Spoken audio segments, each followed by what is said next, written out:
के हैं। इसी मिशन का और विस्तार करते हुए आज देश के 40 से अधिक स्थानों पर ये रोजगार मेला चल रहा है। इन सभी स्थानों पर मौजूद युवाओं का मैं विशेष तौर पर अभिनंदन करता हूं। साथियों, आज भारत दुनिया के सबसे युवा देशों में से एक है।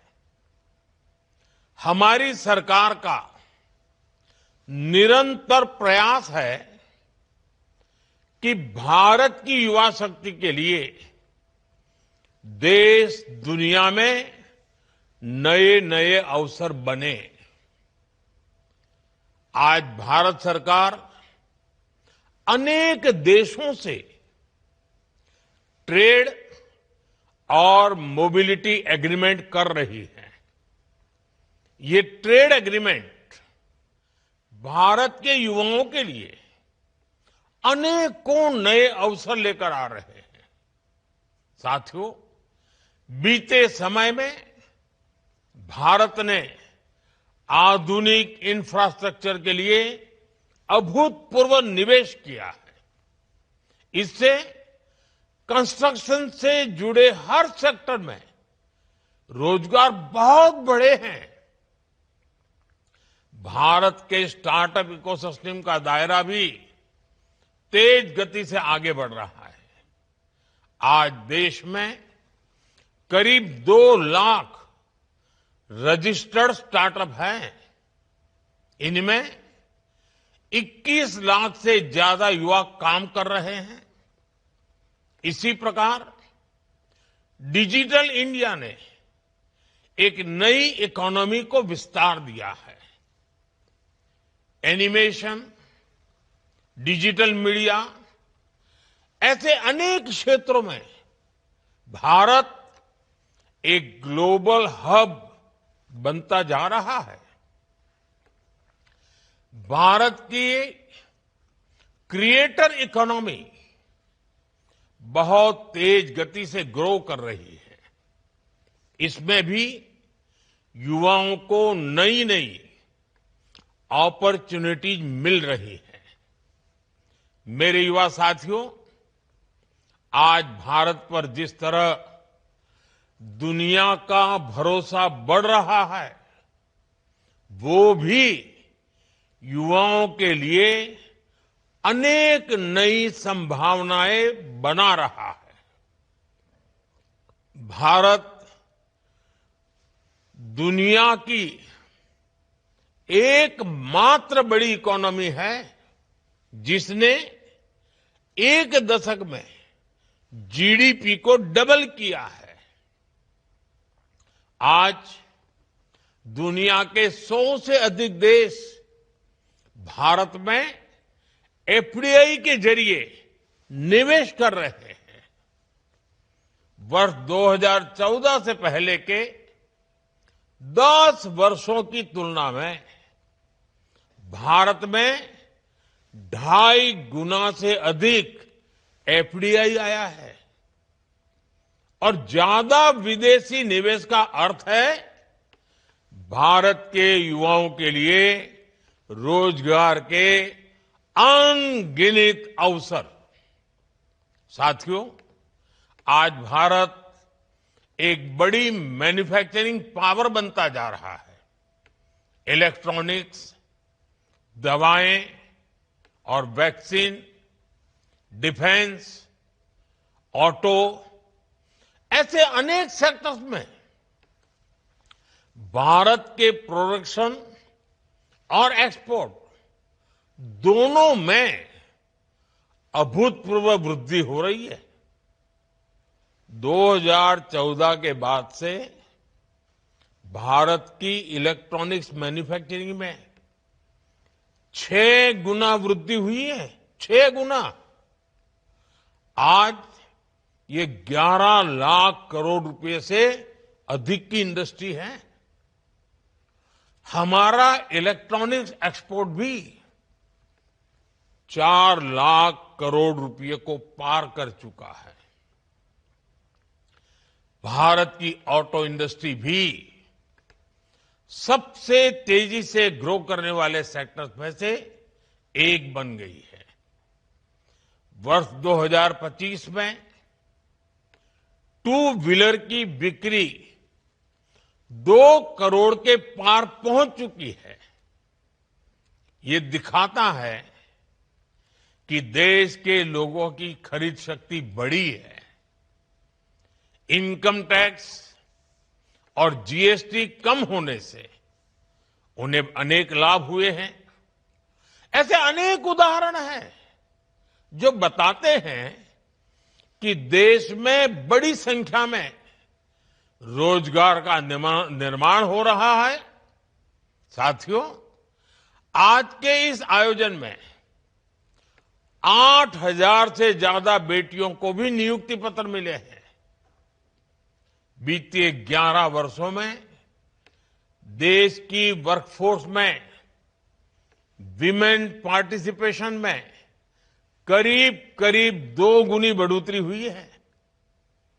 सरकार की मुद्रा और स्टार्टअप इंडिया जैसी योजनाओं का बहुत बड़ा फायदा हमारी बेटियों को हुआ है। महिला स्वरोजगार की दर में करीब 15% की बढ़ोतरी हुई है। अगर मैं स्टार्टअप्स और एमएसएमईज की बात करूं तो आज बहुत बड़ी संख्या में विमेन डायरेक्टर, विमेन फाउंडर्स है। हमारा जो कोऑपरेटिव सेक्टर है, जो हमारे सेल्फ हेल्प ग्रुप्स गांवों में काम कर रहे हैं, उनमें बहुत बड़ी संख्या में महिलाएं नेतृत्व कर रही है। साथियों, आज देश रिफॉर्म एक्सप्रेस पर चल पड़ा है। इसका उद्देश्य देश में जीवन और कारोबार दोनों को आसान बनाने का है। जीएसटी में नेक्स्ट जनरेशन रिफॉर्म्स का सभी को फायदा हुआ है। इससे हमारे युवा एंटरप्रेन्योर्स को लाभ हो रहा है, हमारे एमएसएमईज को फायदा हो रहा है। हाल में देश ने ऐतिहासिक लेबर रिफॉर्म्स लागू किए हैं।